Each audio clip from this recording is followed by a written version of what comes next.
Olá, você quer responder as questões exatas do Enem como um ninja ou como uma ninja?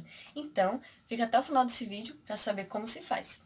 O meu nome é Isabela, do canal Enem Contra o Tempo, e hoje eu vou te mostrar 3 das minhas técnicas para responder as questões exatas do Enem. São resoluções um pouco fora da caixinha, mas que te demanda menos tempo, usa mais raciocínio lógico e se torna mais fácil de fazer e vai te poupar muito tempo na hora que você for fazer a prova ou simulados. Então, vamos ver? Então agora você dá uma pausezinha para ler a questão e saber do que se trata. Voltamos.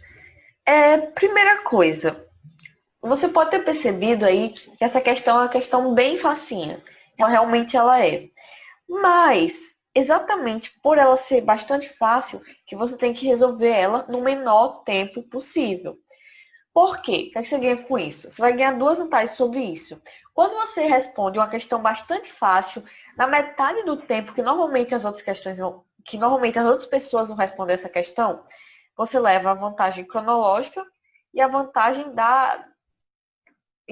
mental, certo? Por quê? Quando você resolve ela em menos tempo, você vai ter mais tempo para fazer as outras questões e também você vai ter menos cansaço mental na hora de fazer as outras questões, certo? Então, respondendo rapidinho, você vai se cansar menos, você vai fazer menos cálculo e vai estar mais disposto para fazer as outras questões. Então, é por isso que você tem que ter mais agilidade para fazer as questões mais fáceis. Vamos lá. O que é que ele pede? Ele pede o aumento absoluto. Primeira coisa, o que é o aumento absoluto? No Enem é cobrado dois tipos de aumento: o aumento relativo e o aumento absoluto. Qual é a diferença dos dois? O aumento absoluto é quando você pega dois valores que ele vai dar e subtrai. Daí você vai ter o aumento absoluto. O aumento relativo ou percentual é quantos por cento aumentou. Então, eu vou dar um exemplo aqui bem rápido. Se eu tenho um produto que custa R$ 10 e ele sofreu um reajuste e agora está passando a custar R$ 20, meu aumento absoluto foi de R$ 10 e meu aumento relativo foi de 100%. Então tem que ter esse cuidado aí. Outra coisa, eu acabei de dizer aumento, eu tive um aumento. Então você vai olhar na tabela e você vai ter estados que não aumentaram e sim diminuíram. Então você já corta. Foram eles Amazonas. Opa, problemas técnicos aqui. Foram eles Amazonas, que estava em 72 e foi para 69. Não teve aumento, teve diminuição. Foram eles também Goiás, Rio de Janeiro e São Paulo. E agora só nos restam três: Pernambuco, Minas e Amapá. Bora olhar para Pernambuco? Pernambuco aumentou em menos de 10 a taxa de incidência dele. Menos de 10. E se você for ver Amapá e Minas Gerais, eles aumentaram bem mais do que 10, certo? Aumentaram bem mais do que 10. Então a gente já arrisca Pernambuco. Sem nem fazer nenhum cálculo, só de olho de bate-pronto. Minas Gerais e Amapá.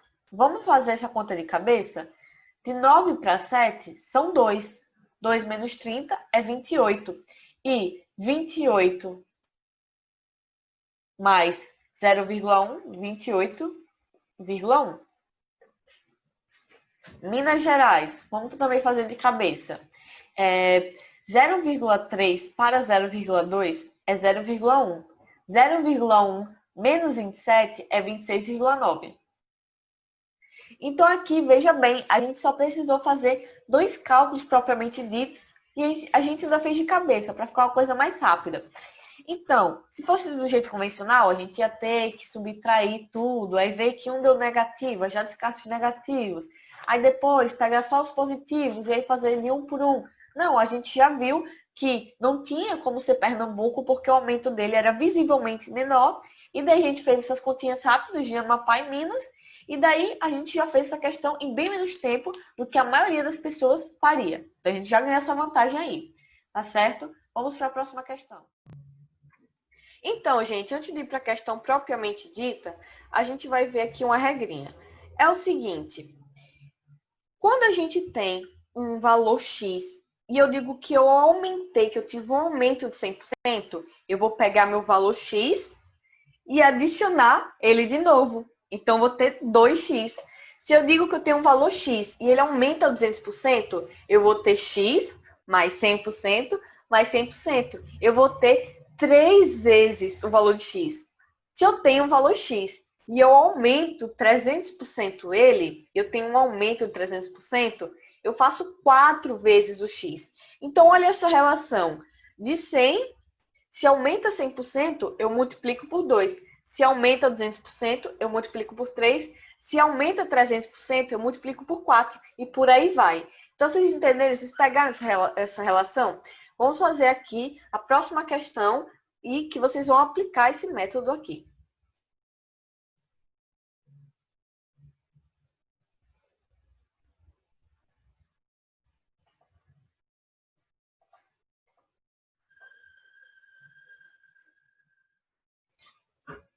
Então, gente, agora a gente vai fazer essa questão com aquele método, tá? Com aquele macete.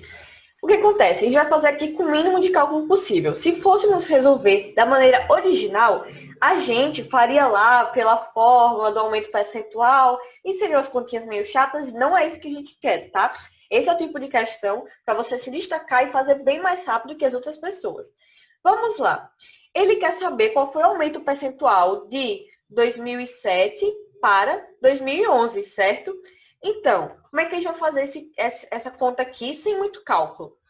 Se eu tivesse aumentado 100% do valor de 2017, eu teria 240, certo? Multiplicar 120 por 2, no caso aqui eu simplifiquei para ficar um pouco mais fácil, mas essa simplificação não vai fazer diferença nas alternativas, tá certo? Então, se tivesse aumentado 100% o valor, eu teria 240, porque eu teria multiplicado por 2. Aqui, 2011, eu tenho 224. Eu tenho um pouco menos que 240, certo? Eu tenho um pouco menos que 240. Se eu tenho um pouco menos que 240, eu tenho um pouco menos que 100%, certo? Eu aumentei um pouco menos que 100%. Então, a resposta é B, 85,17%, porque é a única alternativa que eu aumentei um pouco menos que 100%. A não poderia ser, porque ela é um pouco menos que 10%, tá certo? Seria se ele tivesse aumentado um pouco menos que 10%. Neste caso, ele aumentou um pouco menos que 100%. Então, a única alternativa que vai se vir aí essa exigência vai ser a alternativa B. E agora, vamos para a próxima questão. Dá uma lida e a gente vai para o macete.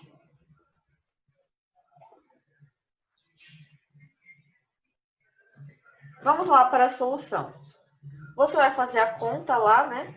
E aí você vai chegar nesse valor aqui. Certo?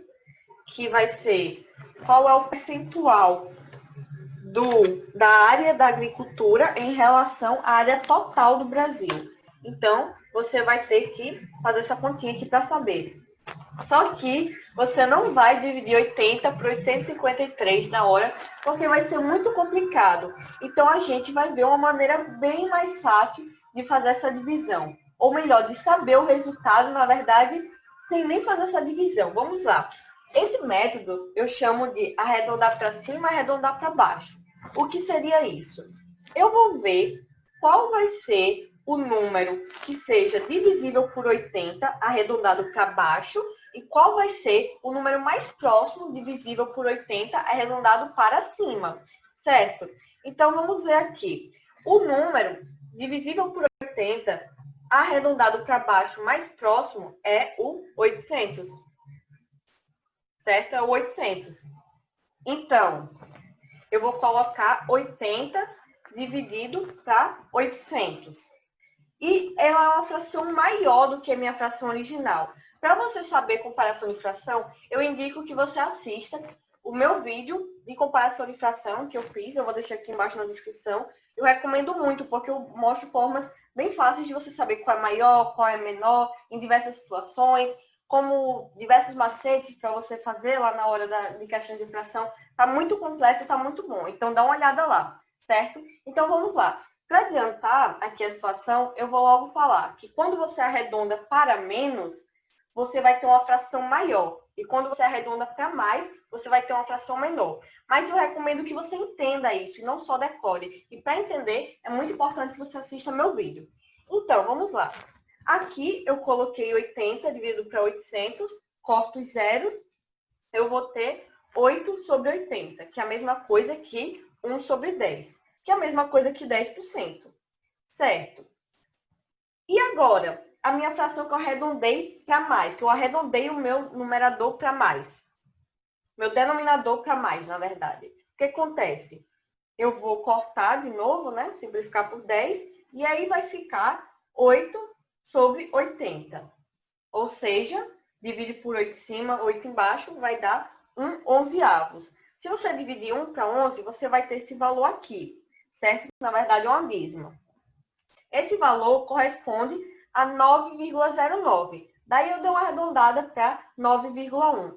Então, você vai ver na alternativa lá qual é a única resposta que está entre 10 e 9,1. Qual a única resposta que é menor do que 10 e maior do que 9,1? Vamos dar uma olhada? É a letra D.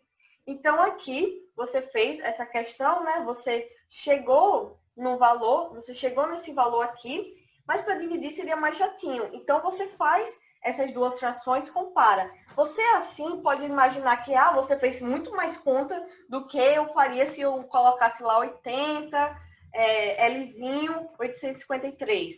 Mas isso aqui eu só coloquei passo a passo para você ver como é. Quando você vai fazendo questões desse tipo e vai pegando a manha, o que acontece? Você não precisa fazer passo a passo. Você já meio que faz isso no automático. Às vezes até de cabeça, dependendo do quanto você treina, você já sabe essas frações para mais e para menos de cabeça. Então, você nem precisa se preocupar em fazer esse passo a passo. Então, é muito importante que agora, toda vez que você vê essas questões, você dá uma olhada. Será que eu não posso fazer por esse método? Por esse método? Será que eu não posso tornar essa questão mais fácil? Será que eu não posso deixar as alternativas? Será que eu não posso ver quais são as alternativas e ver qual faz mais sentido? Então, é esse tipo de exercício que você tem para fazer. Então, caso você tenha gostado das dicas, deixe um comentário aqui embaixo e compartilhe com seus amigos. E também não se esqueça de deixar seu like e se inscrever no canal. Até mais!